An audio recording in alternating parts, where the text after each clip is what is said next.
Malaking kasal sana ang magaganap sa Uruk sa pagitan ni Tiamat at Enkidu, ngunit biglang lumitaw si Gilgamesh at hiniling na angkinin ang babae bago ang kasal.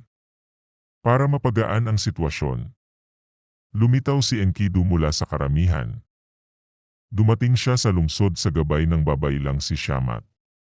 Nagtalo si Gilgamesh at Enkidu tungkol sa kawalang-galang at pakikialam sa kasal ni Tiamat at Enkidu. Sa unang pagkakataon, nakahanap si Gilgamesh ng isang tao na lumaban sa kanya at ito ay kanyang ikinagalit.